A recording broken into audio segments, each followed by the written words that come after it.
Hello everyone, कैसे हैं आप सब लोग। आज हम करेंगे 30 जून के इम्पॉर्टेंट करंट अफेयर्स और इसी के साथ ये महीना हमारा ख़त्म हो जाएगा। कल नया महीना होगा, नए तरीके से हम लोग करंट अफेयर्स को करने की कोशिश करेंगे। जो भी लोग इस चैनल को पहली बार देख रहे हैं, आप इस चैनल को सब्सक्राइब कर लीजिए ताकि आपको हर एक अपडेट मिलता रहे, और इस वीडियो को लाइक ज़रूर कर दीजिए करें ताकि हम लोग आपके लिए जो ये कंटेंट लेके आ रहे हैं आपको मिलता रहे, और एग्जाम में जब आप जो लोग जाएंगे आपको ये क्वेश्चंस देखने को मिलेंगे।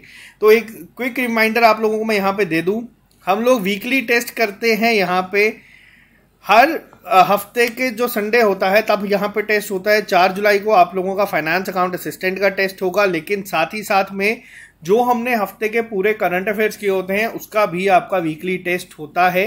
तो आप लोग प्रिपेयर करके रखिएगा करंट अफेयर्स। एक पेज से ज़्यादा के नोट्स मत बनाइएगा, पीडीएफ आपको हमारे टेलीग्राम ग्रुप पे मिल जाता है। और इसी के साथ ये जो टेस्ट है फाइनेंस अकाउंट असिस्टेंट का, ये आप लोग ऑली बोर्ड की ऐप पे जाके दे सकते हैं, जो भी लोग JNK से है। तो चलिए स्टार्ट करते हैं आज का लेक्चर बिना ज़्यादा डिले करे। तो आप लोगों के सामने पहला क्वेश्चन जो है वो आ चुका है, तो चलिए अब हम शुरू करते हैं आज की क्लास को बिना ज़्यादा टाइम वेस्ट करें। तो सबसे पहले आप लोगों को पता है अभी हाल ही में एक economic relief from pandemic package को रिलीज किया गया है। तो पहली चीज आपको यहाँ पे 2 तरीके से क्वेश्चन पूछा जा सकता है एग्जाम में। पहला क्वेश्चन ये पूछा जा सकता है कि अभी हाल ही में निर्मला सीतारमण जी के द्वारा, जो इस क्वेश्चन का आंसर भी है, एक पैकेज को रिलीज किया गया है, उसका नाम क्या है। तो पहले तो आपको पता होना चाहिए economic relief from pandemic package को रिलीज किया गया है। दूसरी चीज, आपको ये जो अमाउंट आप देख रहे हैं 6,28,000 करोड़, आपको ये याद रखनी है। आजकल जो लोग SBI या IBPS के एग्जाम देंगे या RBI का एग्जाम देंगे, आपसे ये चीज़ एज इट इज़ पूछी जाती है एग्जाम में। तो आपको पता होना चाहिए कितनी अमाउंट का ये पैकेज है। तो ये दिया गया है, अलग अलग सेक्टर्स को दिया गया है, अलग अलग स्कीम्स के तहत किया गया है। मैं कोशिश करूंगा एक वीडियो लेके आऊँ जिसमें पूरा डिस्कस करूँ।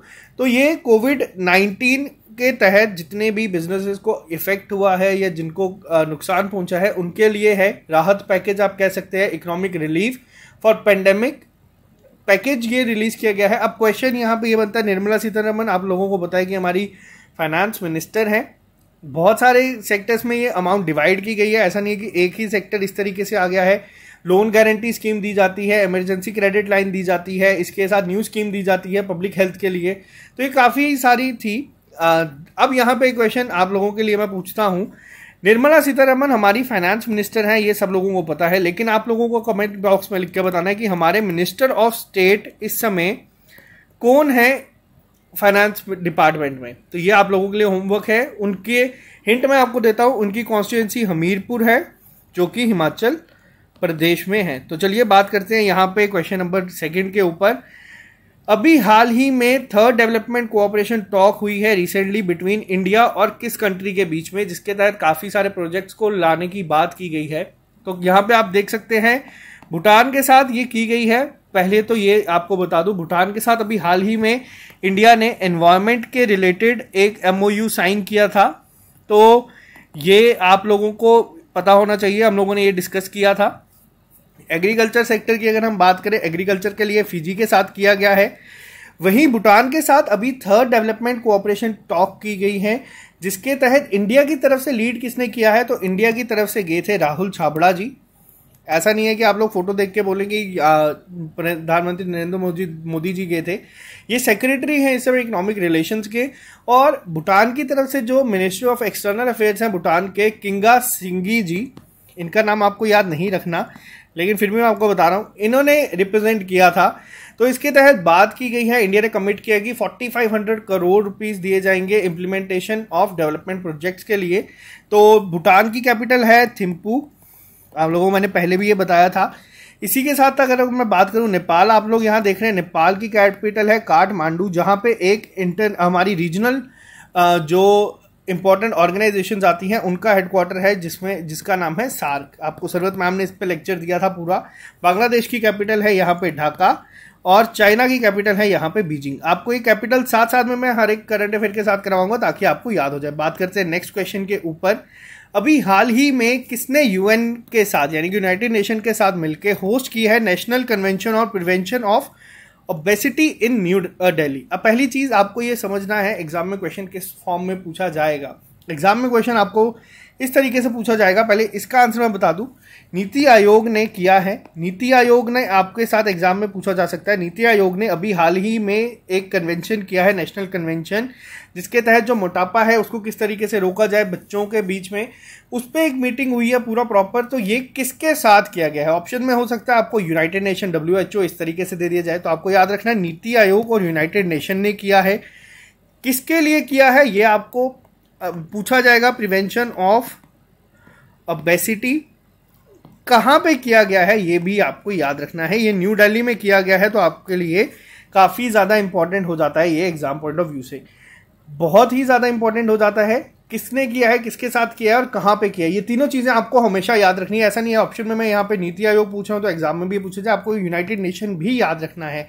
बात करते हैं नेक्स्ट क्वेश्चन पे, कौन सी इंडियन शिप ने अभी पार्टिसिपेट किया है रशियन नेवी डे सेलिब्रेशन के लिए? तो पहले आपको मैं बता दूं, ये एक फ्रेंडली एक्सरसाइज हुई है, नेवल एक्सरसाइज, जिसमें इंडिया की तरफ से जो शिप गई है उसका नाम है INS तबार। INS तबार ने किया है participate Russian navy day celebration के लिए। कब मनाया जाता है ये? तो ये जून 22 से लेके जून 27 तक सेलिब्रेट किया गया था 2021 में। अब इम्पोर्टेंट यहाँ पे चीज़ क्या है, आपको मैं एक आइडिया दे दूं। जब इंडिया और पाकिस्तान के बीच में जंग हुई थी 1970s में, जब आपका बांग्लादेश अलग हुआ था, तब उस समय US से इंडिया पे अटैक करने के लिए अपनी नेवल शिप्स भेज चुका था, बट उसे रशिया ने रोका था।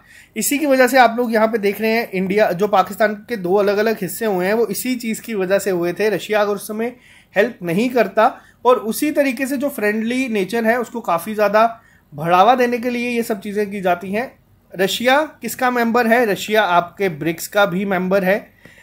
ब्रिक्स के member Brazil, Russia, India, China और साउथ अफ्रीका हैं। रशिया के पास 2020 की चेयरमैनशिप थी, इंडिया के पास 2021 की चेयरमैनशिप है।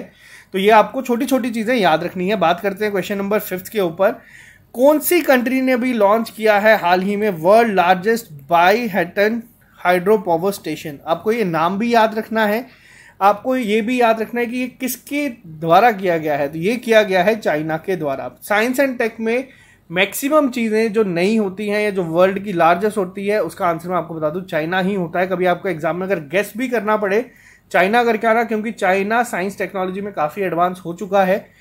यहाँ पे चाइना ने की तरफ से किया गया है लॉन्च अभी हाल ही में वर्ल्ड का largest Baihetan hydro power station. China की अगर हम बात करें प्रेसिडेंट की तो वो हैं ज़ाई जिनपिंग, और चाइना की कैपिटल तो मैंने आपको बता ही दिया कि बीजिंग है। बहुत ही ज़्यादा कॉस्टली ये प्रोजेक्ट है, तकरीबन इसमें कॉस्ट जो लगी है वो 34 बिलियन US$ की लगी है। आप इसको 75 से मल्टीप्लाई कर दीजिएगा, इतने बिलियन रुपीस पे यहाँ पे आपको आइडिया हो जाएगा कितनी अमाउंट है। बात करते हैं नेक्स्ट, मैसिव अर्थ फाउंडेशन ने अभी कोलैबोरेशन करा है हाल ही में किस ऑर्गेनाइजेशन के साथ, जिसके तहत उन्होंने लो कार्बन अर्थ चैलेंज को लॉन्च किया है।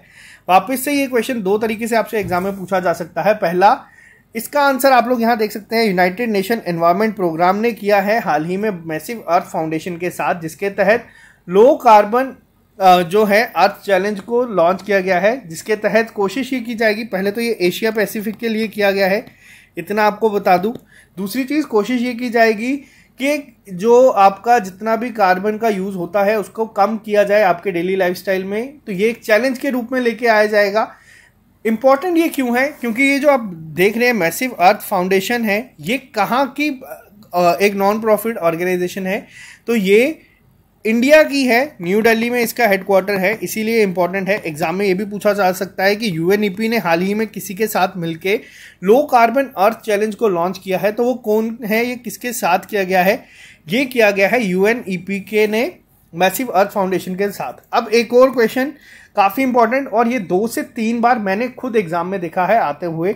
UNEP का हेडक्वार्टर कहाँ पे है, आपसे ये पूछा जा सकता है। UNEP का हेडक्वार्टर है आपका नैरोबी, जो कि केनिया में है। बहुत इंपॉर्टेंट है ये, आजकल ये बहुत बार पूछा जा चुका है। बात करते हैं क्वेश्चन नंबर 7 के ऊपर। अभी हाल ही में इंडियन बैंक है, ये जैसे आप लोगों का कैनरा बैंक है या फिर जैसे PNB है, वैसे ही एक बैंक का नाम है इंडियन बैंक।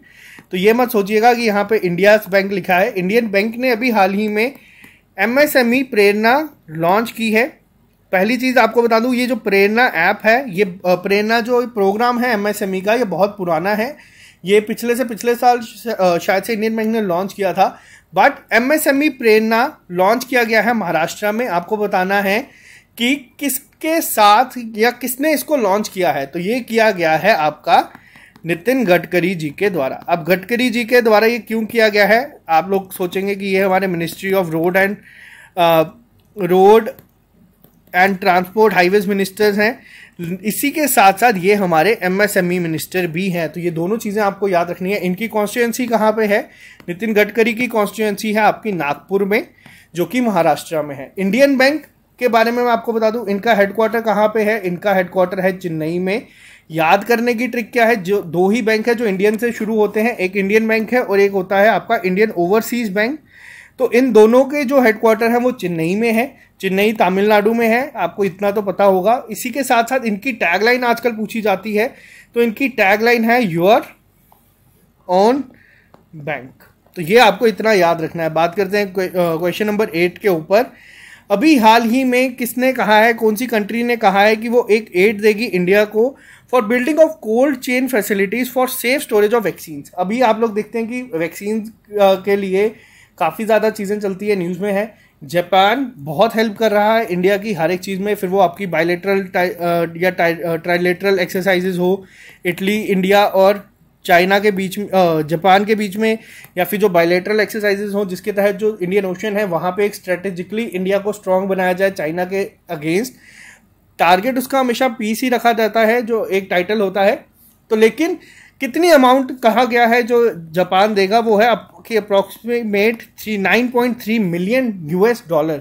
तो ये कहा गया है कि ये देंगे इंडियन इकोनॉमी के करीब करेंसी के करीब ये 70 करोड़ के करीब होगा, 69 करोड़ के करीब इन्होंने कहा है। ये इमरजेंसी ग्रांट एड स्कीम होगी इंडिया को, जिसके तहत वो cold chain facilities for safe storage of vaccine बना सके। तो काफ़ी इंपॉर्टेंट है ये यहाँ पे। और जापान के लिए मैंने आपको पहले ही सारे स्टैटिक पॉइंट बताए हैं, एक बार फिर बता देता हूँ। जापान की कैपिटल है टोक्यो, जहाँ पे इस साल आपका ओलंपिक गेम्स होगा। ओलंपिक गेम्स 2022 के हो गए। एग्जाम में क्वेश्चन ये पूछा जा सकता है, जापान जिस तरीके से हमने देखा है काफ़ी न्यूज़ में है, तो जापान के लिए ये पूछा जा सकता है कि इंडिया की तरफ से एम्बेसडर कौन है वहाँ पे, तो वो हैं आपके संजय कुमार वर्मा जी। तो ये आपको याद रखनी है थोड़ी सी चीज़ें। बात करते हैं नेक्स्ट क्वेश्चन के ऊपर। अभी हाल ही में एक सुराबी ई टैग जो है, जिसके तहत आइडेंटिफाई किया जाएगा कैटल बेस्ड ऑन मजल identity is related with which animal. तो ये काऊ के रिलेटेड है, आपको इतना याद रखना है। अब ये किया किसके द्वारा गया है, ये लॉन्च किसने किया है? द्वारा ई डेयरी है एक, इन्होंने किया गया है। पार्टनरशिप किसके साथ किया है, तो ये किया गया है आपका इफ्को टोक्यो के साथ मिलके इन्होंने किया। आपको बस इतना याद रखना है। इस टैग का नाम आप याद रखिएगा, एग्जाम में अगर क्वेश्चन आएगा तो आपसे जरूर टैग का नाम ही पूछा जाएगा। बात करते हैं नेक्स्ट। अभी हाल ही में जापान फकुओका ग्रैंड प्राइज 2021 किसे मिला है? बहुत इंपॉर्टेंट है ये, आप लोगों को बता दूं मिला किसे है ये। तो ये मिला है पी साईनाथ को। पहली चीज, पी साईनाथ है कौन? ये जर्नलिस्ट हैं और फाउंडर हैं people archive of rural India, यानी कि परी एक यहाँ पे है, इनके ये फाउंडर हैं, इन्हें मिला गया है। तो ये आपको याद रखना है। जापान का ये काफ़ी फेमस अवार्ड है जो अभी इन्हें मिला है, तो आपको इनका पी साईनाथ का नाम याद रखना है। तो बात करते हैं हम लोग अब यहाँ पे जो ये अवार्ड जीतते हैं ग्रैंड प्राइज, इसकी प्राइज मनी है 5 मिलियन येन। तो ये आपको एग्जाम में ये नहीं पूछा जाएगा, फिर भी आप देख सकते हैं कितनी अमाउंट इन्हें मिली है। इंडियन है इसीलिए काफ़ी ज़्यादा फेमस है। बात करते हैं नेक्स्ट क्वेश्चन पे।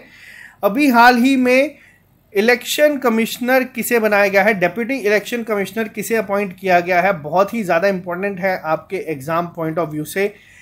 रीअपॉइंट हुए हैं ये वापस से उमेश सिन्हा, आप लोग इन्हें देख सकते हैं अपनी स्क्रीन पे। इन्हें वापस से 1 साल का एक्सटेंशन दे दिया गया है डेप्यूटी इलेक्शन कमिश्नर के नाम पे। आपसे इलेक्शन कमिश्नर नहीं पूछा गया है, डेप्यूटी इलेक्शन कमिश्नर पूछा गया है। हाल ही में इन्हें वापस से रीअपॉइंट कर दिया है। इनका टेन्योर 30 जून को खत्म हो जाना था, बट 1 साल का एक्सटेंशन इन्हें मिल चुका है। ये 1986 IAS ऑफिसर है 1986 बैच के।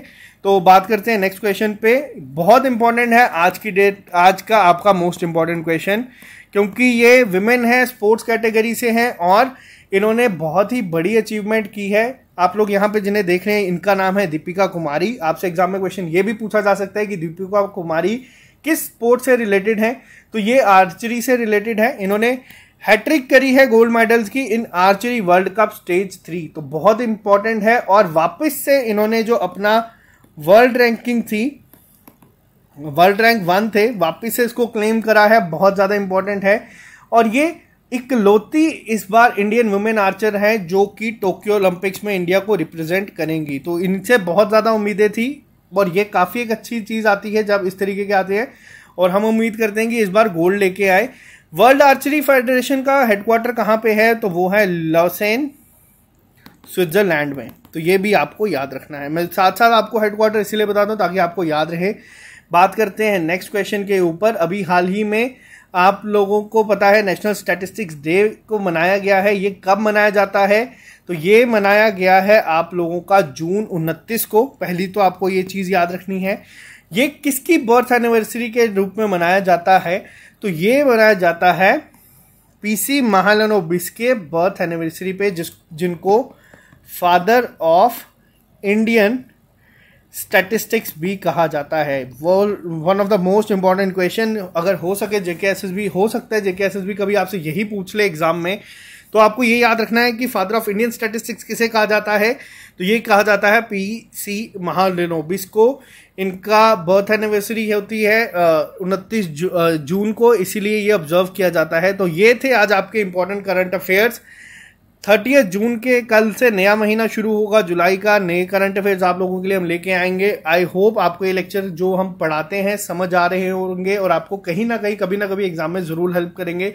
तो आज के लिए सिर्फ इतना ही रखते हैं, मिलते हैं आप लोगों से कल नए लेक्चर के साथ। Okay guys, bye bye, take care, all the best. जो लोग नए हैं इस चैनल को सब्सक्राइब कर लीजिएगा और अपने फ्रेंड्स के साथ शेयर जरूर कर दीजिएगा।